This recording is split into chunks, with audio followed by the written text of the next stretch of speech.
Hello दोस्तों, चलिए इस वीडियो में हम लोग आज दैनिक जागरण का एक आर्टिकल है जिसमें टॉपिक है कि प्रदूषण को लेकर जनता भी चेते, यानी कि प्रदूषण को लेकर जो लेखक हैं वो जनता को भी आगाह कर रहे हैं, चेतने की बात कर रहे हैं। टॉपिक से तो यही पता चल रहा है। चलिए आर्टिकल को देखते हैं कि पिछले कई वर्षों की तरह इस बार भी दिल्ली एनसीआर समेत उत्तर भारत के कई बड़े हिस्सों में वायु प्रदूषण खतरनाक स्तर पार कर गया है।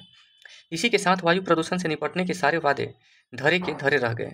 यानी कि आर्टिकल में ये बताया गया है वायु प्रदूषण के बारे में कि वो उसके खतरा जो है बढ़ रहा है और जितने भी इससे निपटने के लिए प्रयास किए गए वो या वादा किए गए वो अभी सफल नहीं हुए। अपने देश में प्रदूषण चाहे वह वायु का हो या जल का, किसी भी पर भी प्रभावी नियंत्रण नहीं हो पा रहा है और इसे लेकर जो प्रयास किए जाते हैं वे अपर्याप्त ही साबित होते हैं। अब इसके वैज्ञानिक साक्ष्य है कि वायु प्रदूषण बीमारियों का कारण बनता है। वायु प्रदूषण के कारण जो है कई बीमारियां फैलती है, या जो इसके लिए यहाँ बता रहे हैं कि प्रयास किए जा रहे हैं वो भी अभी पूरा नहीं हो पा रहा है, अपर्याप्त ही है। वायु प्रदूषण के मामले में यह देखने को मिल रहा है कि उस पर नियंत्रण के उपाय तब किए जाते हैं जब हवा जहरीली होनी शुरू हो जाती है।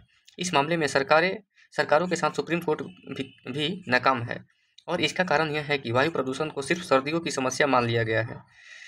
ठीक है, तो देखिए लेखक का कहना है कि प्रयास तब किया जाता है भारत में जब जो है ये प्रदूषण होना जो है शुरू हो जाता है, और देखा जाए तो जो भी प्रयास किए जा रहे हैं वो अपर्याप्त ही है।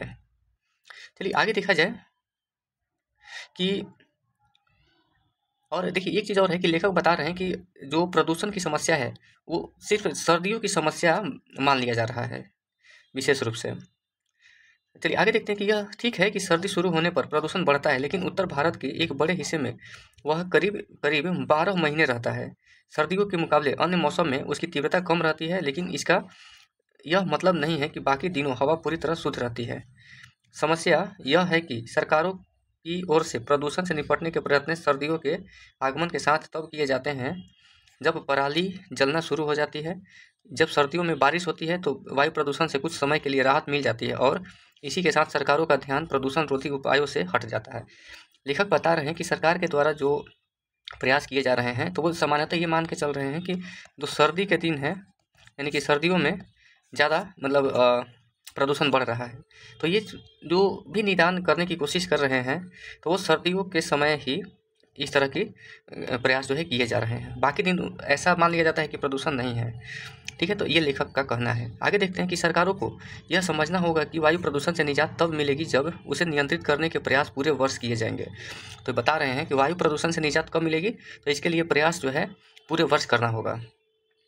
कि प्रदूषण के प्रमुख कारणों में पराली पत्तियों आदि को जलाना, वाहनों और कल कारखानों का उत्सर्जन और सड़कों एवं निर्माण स्थलों से उड़ने वाली धूल है। तो ये कारण है वायु प्रदूषण के। आगे देखा जाए तो ऐसा नहीं है कि इन कारणों का निवारण नहीं किया जा सकता, लेकिन दीर्घकालिक उपायों के अभाव में यह काम नहीं हो पा रहा है। पंजाब, हरियाणा आदि में पराली न जलाई जाए, इसके लिए कई प्रयास किए जाते हैं। जब उसे चलाना शुरू कर दिया जाता है। इन राज्यों में पराली जलाने पर कुछ रोक तो लगी है, लेकिन पूरी तौर पर नहीं, और अब उसे अन्य राज्यों में भी जलाया जाने लगा है। यदि पराली को जलाने से रोकने में सफलता मिल जाए तो भी वायु प्रदूषण की समस्या का समाधान नहीं होने वाला है, क्योंकि वाहनों का उत्सर्जन भी हवा को विषाक्त बनाता है।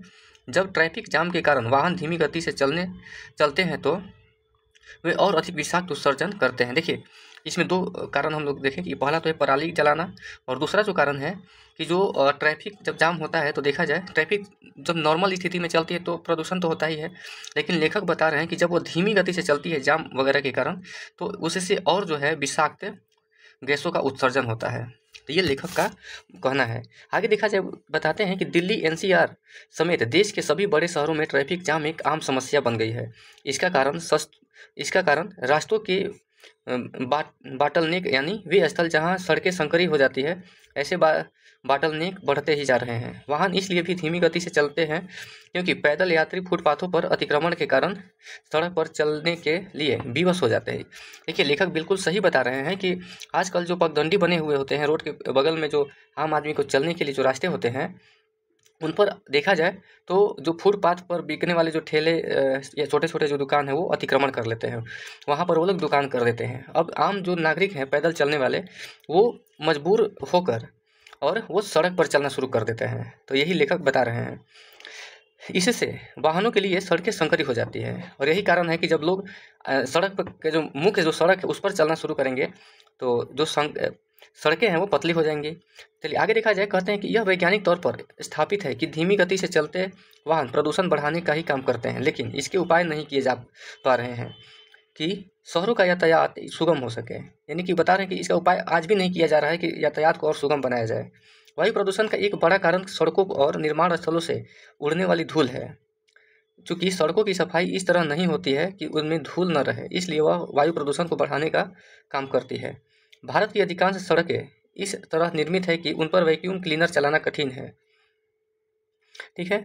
नगर निकायों के जो सफाई कर्मचारी सड़कों पर झाड़ू लगाते हैं वे धूल को सिर्फ इधर उधर कर देते हैं और वह उड़ती रहती है। यह भी बताया जा रहा है लेखक के द्वारा कि जैसे नगर निगम में जो भी सफाई कर्मचारी होते हैं तो जो सड़क है इसके जो धूल है इधर एक तरफ लगा देंगे, इधर वाला दूसरे तरफ लगा देंगे, तो फाइनली अगर देखा जाए तो वो हमेशा उड़ते ही रहते हैं। तो आगे लिखते हैं कि रही बात कंस्ट्रक्शन में पैदा होने वाली धूल की, तो अभी तक भारत में निर्माण के आधुनिक तरीके अपनाए ही नहीं गए हैं। लेखक बता रहे हैं कि जो कंस्ट्रक्शन क्षेत्र है उसमें जो आधुनिक तरीके हैं निर्माण क्षेत्र में, तो वो आज भी अपनाए नहीं जा रहे हैं और लगता है भी नहीं है कि हाल फिलहाल अपनाए जाएंगे, क्योंकि यह किसी भी प्राथमिकता में नहीं है। ठीक है। वायु प्रदूषण पर नियंत्रण पाना तभी संभव होगा जब हम इन समस्याओं का समाधान वैज्ञानिक तरीके से करने के लिए आगे बढ़ेंगे। वायु प्रदूषण की तरह जल प्रदूषण की रोकथाम करने की भी आवश्यकता बढ़ती जा रही है। तमाम दावों के बाद भी हमारे नदी नाले एवं अन्य जल स्रोत दूषित होते जा रहे हैं। कई शहरों में सीवर का बिना शोधित पानी नदियों में जा रहा है। जैसे कि शहरों की आबादी बढ़ रही है, सीवरों की दूषित जल की मात्रा नदियों में बढ़ रही है। नदियों के प्रदूषण की चिंता भी हम खास मौके पर करते हैं, जैसे अभी छठ पर की गई। ठीक है। तो नदी की जो प्रदूषण की समस्या है या नदियों की जो सफाई है तो वो हम लोग साल में 1-2 बार या मतलब किसी विशेष मौके पर करते हैं। लेखक यही बता रहे हैं। जैसे अभी देखा जाए तो जब छठ पूजा होता है तो हम लोग यमुना की सफाई पर थोड़ा सा ध्यान देते हैं, वो भी उस लेवल तक नहीं जाता है। या किसी भी नदी की बात कर रहा हूँ तो साफ सफाई तभी होती है जब कोई विशेष अवसर आता है। ठीक है। तो वायु और जल प्रदूषण का एक बड़ा कारण ठोस कचरा है जो बढ़ता ही जा रहा है। ठीक है। यहाँ बताया गया कि वायु और जल प्रदूषण जो है दोनों जो है ठोस कचरा जो है इसका मुख्य कारण है जो बढ़ता जा रहा है। सभी बड़े शहरों में देखा जाए तो सभी बड़े शहरों में खड़े कचरे की पहाड़ हवा के साथ भूजल को भी प्रदूषित करते हैं। ठीक है। प्रदूषण हमारे शहरों में अधिक है और इसका कारण उनका बेतरतीब विकास है।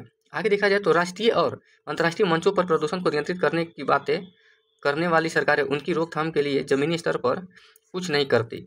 इसका कारण आधारभूत ढांचे को ठीक करने के लिए आवश्यक धन के साथ शहरी विकास की ठोस एवं दीर्घकालिक नीतियों को लागू करने की राजनीतिक इच्छा शक्ति का अभाव है।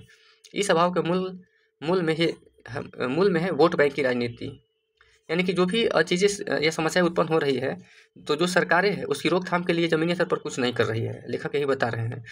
ठीक है। और इसका जो कारण है कि सही से जो आधारभूत ढांचे हैं वो धन के अभाव के कारण अच्छी तरह से नहीं बन पा रहे हैं। ठीक है। आगे देखा जाए बस मतलब सरकारें भी वोट बैंक की राजनीति अपना कर रही है।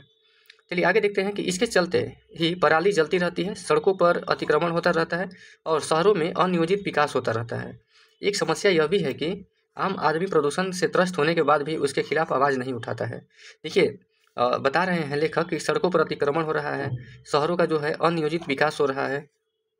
तो ये सारे जो समस्या हैं कई सारे समस्या मतलब प्रदूषण के कारण बनते जा रहे हैं ये सारी समस्याएं। और सबसे बड़ी बात कि जो आम आदमी है इसको झेलने के लिए भी तैयार है। ठीक है। इतने प्रदूषण से ये त्रस्त रहते हैं फिर भी जो है इसके खिलाफ कोई आवाज़ उठाने को तैयार नहीं है, सब अपने अपने में मगन है। लेखक का यही कहना है। आगे देखते हैं कि प्रदूषण गंभीर हो जाए तो राजनीतिक दलों के बीच आरोप प्रत्यारोप तो शुरू हो जाता है, लेकिन आम लोग बेपरवाह ही रहते हैं। देखिए जब प्रदूषण बढ़ता है तो लेखक का कहना है कि आरोप प्रत्यारोप होने लगता है, लेकिन जो आम लोग हैं वो इसके प्रति जो है एकदम उदासीन बने रहते हैं। ठीक है। यानी कि उनको कोई परवाह नहीं रहता है। यदि आम जनता जानलेवा साबित होने वाले प्रदूषणों को मुद्दा बनाने लगे और यह कहने लगे कि चुनावों में उसके वोट देने का आधार प्रदूषण नियंत्रण होगा तो स्थिति बदल सकती है। आम जनता को जानलेवा होते प्रदूषण को लेकर चेतना होगा और साफ हवा पानी की मांग करनी होगी, इसलिए और करनी होगी, क्योंकि प्रदूषण सेहत के खतरे में डालने के साथ आर्थिक हानि का कारण भी बन रहा है। प्रदूषण जनित बीमारियों के कारण लोगों की उत्पादकता प्रभावित होती है और उनकी असमय मौतें भी होती है। तो कुल मिला के जो लेखक हैं वो प्रदूषण के प्रति जो है विशेष रूप से इसमें वायु प्रदूषण को लेकर लेखक के द्वारा सचेत किया गया है। और जो सरकारें हैं इसकी समस्याएं बताई हैं, और जो सरकारें हैं उनके साथ साथ, यानी उनका कहना है कि सरकारें जो हैं बहुत ही उदासीन हैं, उनको बस वोट बैंक की राजनीति करनी है। और वो आम जनता को भी ये सचेत कर रहे हैं कि आम जनता भी जो है इसे लेकर थोड़ा सा सचेत हो जाए, और वो जब चुनाव होता है तो उसमें प्रदूषण के मुद्दे को उठाए, ताकि राजनीतिक पार्टियां जो हैं प्रदूषण जो बढ़ रहा है उसे थोड़ा गंभीरता से लें। तो अभी देखिए प्रदूषण को लेकर अभी हाल ही में दिल्ली में भी प्रयास किए गए थे कृत्रिम रूप से बारिश कराने की, लेकिन सफल नहीं हो पाया, ठीक है ना। तो इस तरह के कुछ प्रयास किए जा सकते हैं, लेकिन अब कहाँ तक ये सफल हो पाती है सरकारें, अब वो तो देखने की बात है। तो चलिए, ये जो है आर्टिकल बहुत बढ़िया है, इसको आप लोग एक बार पढ़िए और समझिए, और वीडियो को आप लोग लाइक शेयर और सब्सक्राइब जरूर कीजिए, ताकि आगे जो भी ऐसे टॉपिक है इंपॉर्टेंट उसको मैं शेयर करते रहूं और आप तक वीडियो पहुंचते रहे। बहुत बहुत धन्यवाद।